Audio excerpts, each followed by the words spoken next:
really horrific. I think they're just going to keep riding this out and go with the flow, personally. Did I read somewhere that there could be a lockout with the NHL next? Yeah, that's a huge issue, guys. That's a massive problem at the moment. Basically the collective bargaining agreement that they agreed on, which where Gary Bettman, the commissioner, said we got it right back in '06, I think it was. That's up now, and the owners basically, because the league has done so well, have decided that they need to cut back the amount of the percentage of money they give to the players. So they've done a complete turnaround and said instead of giving the players 53% or whatever it is, we want to give them 46. So actually swing it back in favor of the owners. And that's a real nightmare. And the players being led by a guy named Don Fair, who was a Major League Baseball union rep. And I think we could miss a season or at least miss some games, Wow. I'll be honest with you. Is this becoming more common, Ed? I mean, I don't know. I've always been into the NBA since I was a young kid, but in terms of the other sports, I'm a reasonably recent convert to US sports, and I'm loving it like most of the people are. But it seems to me that every year I hear a lockout in a US sport. Is this more common, or is it something that's been around for a while that I just haven't heard about? There's been a history of lockouts and strikes and things like that over the years, but in recent times, we saw the NFL and the NBA do it. And the trouble with this NHL thing is the owners actually looked at the NFL and looked at the NBA, and the owners there got some concessions. So I think they're pretty much emboldened by the fact that these things happen. They've also got incredibly loyal fan base. National Hockey League fans might be the most loyal of the big four American sports. So even if they miss half a season or a full season, I mean, they missed a full season, guys, and came back stronger than ever with better attendance, better revenues, better TV numbers. So I think the owners are just looking at this and like saying, well, we did it once.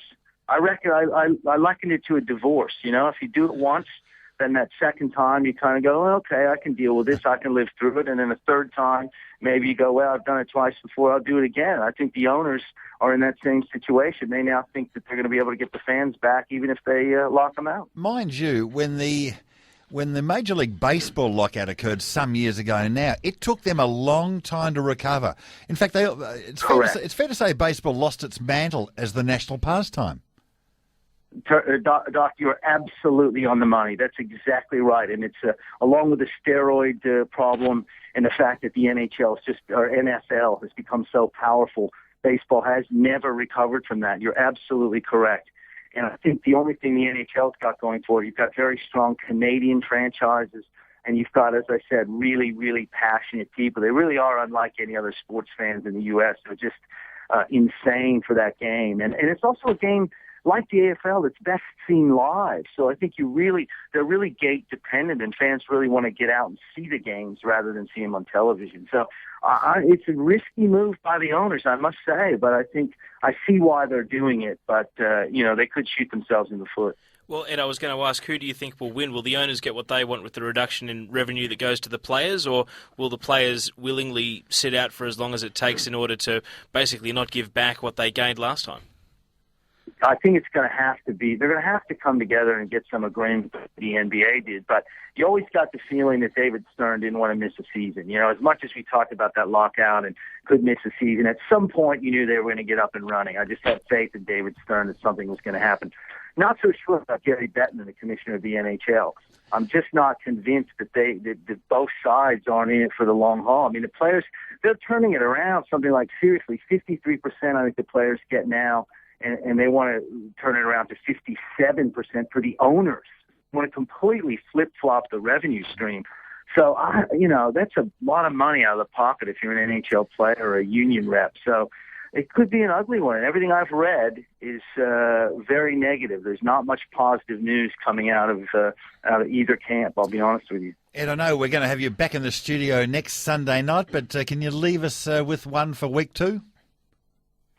Week 2, well, I'll tell you what, there's going to be some very interesting games. What I would like to know, and I'll ask Alan that I know, I've already mentioned the Ravens and Eagles, but Saints at Panthers, what's the line on that game? With 1. I think it's 1, Al. There you go. It is 1. Yeah, right. Tight game. Saints $1.76 with betstar.com.au. Panthers $2.10, a line of 1. Okay, well, I'll tell you what. It's kind of a must-win for the Saints, in my opinion. They're away from home. They got beaten that first game by the Redskins. They certainly don't want to go 0-2. That's a real dangerous hole to get into for a team that's got some Super Bowl aspirations and also wants to put that off-season, that tumultuous off-season behind them. So I can't see the Saints losing that game. Now, that said, you're facing a dangerous Cam Newton in a Panther attack. But I honestly, if the Saints are a real team, I can't see them losing that one. Ed White, thank you for joining us on Betstars and Stripes, and we look forward to having you back in Australia very soon. Yeah, it'd be nice. Be good to be back and good to be in the studio with you guys. Thank you. Ed Wyatt joining us there. A little bit of information as well. Good friends of ours on the program from ussportsdownunder.com.au/NFL. I've got all the information for the Australian broadcasting times for NFL matches. So if you jump on that, I'll have all the information for the live matches. We will be doing that after this break. We'll go through all the games that will be on TV tomorrow morning, and of course a Monday Night Footy, which we'll see Tuesday morning as well. Betstars and Stripes. Take Betstar on at betstar.com.au. A Scanders Betstar, proudly Australian owned. We'll be back with plenty more after this. This is Betstars and Stripes with Dr. Turf and Alice Gander. Betstars and Stripes on 11:16 SEN, and don't forget Betstars NFL $2 power lines. They go live every Sunday from 4 p.m. until kickoff. Head to betstar.com.au or betstar.mobi to take advantage of this great offer now. Take Betstar on at betstar.com.au. A few SMSs here, boys. Patriots at the line is the lock of the year. Brady on a mission this season. Patriots at the line. I think it's 13.5 off the top of my head, but now I've got your odds. Yeah, 13.5. Yep. Yeah. Let's go through the games. Let's go through the games from not the top. quite two TDs though, is it? No, it's not. We talked about that last week about 13.5. It's not just a figure they've plucked out. Yeah. No, it's an important line. It's an important line. Just quickly, it is going to come down to Leighton Hewitt, it seems, to save Australia in the World Group playoff for the Davis Cup. Bernard Tomic down 2 sets to love and a break, although it is love 40 on Mayer's serve, so a chance for Mayer to get that break back. What's your name? And get into the third set. I'll remember you. So live on Fox Sports 3 a.m. Monday is the Cardinals taking on the Patriots. The market is Cardinals $7, Patriots $1.11. The line is 13.5, and the overs and unders are 48 flat. Well, we talked about home, Taya, but this looks I reckon they'll cover myself. I actually think they will as well. I know the Cardinals had a fairly stirring performance last week, and after John Skelton got injured, and Kevin Kolb, bit of a forgotten man that the Cardinals traded for from Philadelphia, and they've benched him this season. Well, now Kolb is back, but on the road in New England, and the Patriots aren't ones to basically let teams cover through the back door. If they get out by 21 or more, I can't see a junk time touchdown saving Arizona and getting them back within 13.5 in this one.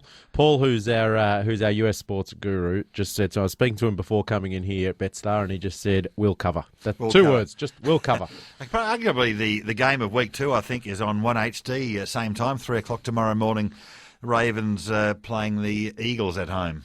This is the bet of the week for me. So the Ravens are $2.20. Philadelphia are $1.70. The line is a flat 1, and the overs and unders are at flat 46. I think Baltimore at $2.20.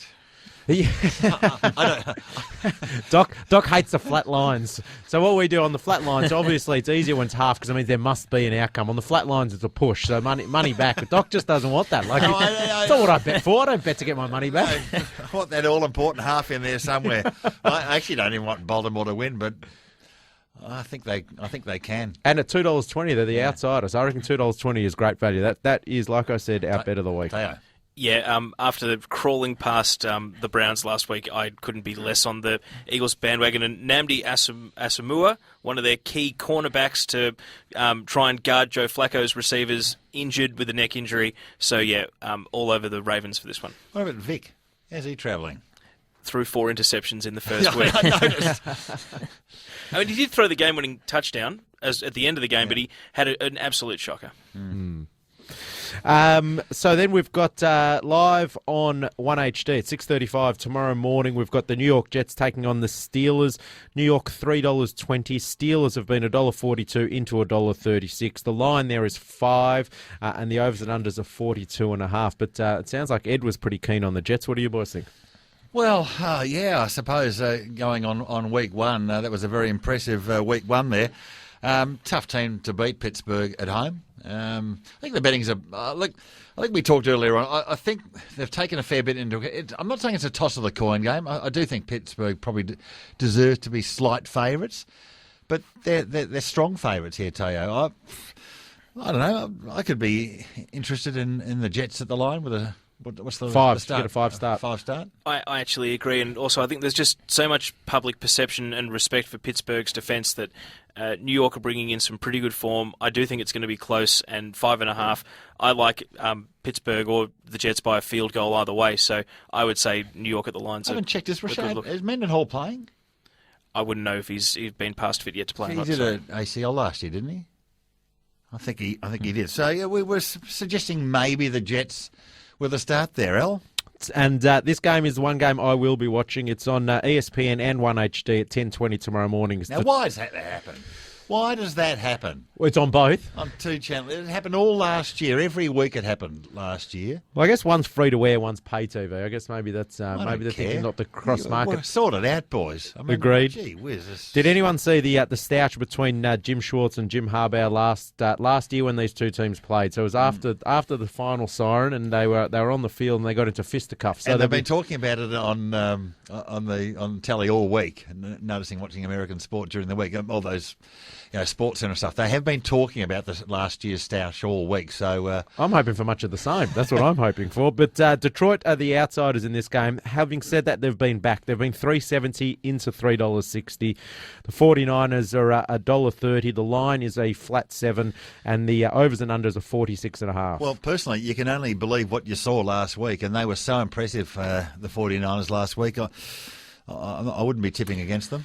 Suggestion off the SMS that they can go 16 and zip from the Brian. 49ers. Wow. Teo? I definitely think their defence will really trouble Matt Stafford in this one, and I can see, flat 7, I reckon they can cover. I actually reckon they can win this by 9 points, by 3 field goals or by a touchdown and a safety or something like that. Yeah, I think the unders are a good bet in this as well. 46.5. I think this would be quite a defensive game. So if I was having a bet in this, I'd also be looking at the overs and unders, and I'd be happy to be under 46.5. I tend to ignore that too often. I was talking to a footy punter, AFL punter during the week, and he said he wasn't too sure about the two semi-finals in the AFL this weekend just gone, but he was going to back the unders in both games and didn't have a moment's worry. Yep. They were both low-scoring games. It's a very traditional betting Finals, type in US sports, particularly. Sure. Like we're growing in terms of the AFL and Aussie sports. It's becoming more popular. Yeah, and, I wish I'd listened to him because I like the fact that you don't even have to worry about it after about quarter time. Yeah. That's nice. You'll be listening to him next week, I'm tipping. And then 10:30 Tuesday morning, it's live on ESPN. Denver take on Atlanta. Denver are the outsiders and drifting in that one. They've been $2.42 out to $2.48. The Falcons are $1.56. The line is 3, and the overs and unders are 51 points. Pass. I got no idea. Happy to put up my hand. No idea. Julio Jones is becoming the most popular receiver in the league because he's a fantasy beast, and he caught 2 touchdown passes last week. So Matt Ryan and Julio Jones, I think, will win this one for Atlanta. An important year is this for Teo, for Matt Ryan. Like, I mean, he was tipped to be taking steps forward, and last year's probably didn't absolutely come up to expectation, but they've been talking him up this year, and so I guess there's probably a little bit of pressure on his shoulders to make sure he performs. And the heavy playoff loss to the Giants really hurt that as well, that he finished the regular season so impressively and then got smashed in the playoffs. Julio Jones, second year now, they traded the house for him to get the draft pick to get him, so he's got a good receiving core now, and I do think that they will make him look really good this year. So they're all the games that are going to be live on free-to-air or Foxtel. Just to let listeners know, if they go to betstar.com.au, there's a whole heap of NFL player specials. So we've got, like, for example, Joe Flacco, whether he'll get under or over passing yards. So the line is 265.5 yards. Whether he'll throw over or under that. We've got it for Michael Vick. We've got Eli Manning. We've got there's heaps of them there. RG the third, he's on there. So hit our website and there's all the exotics as well. Betstar.com.au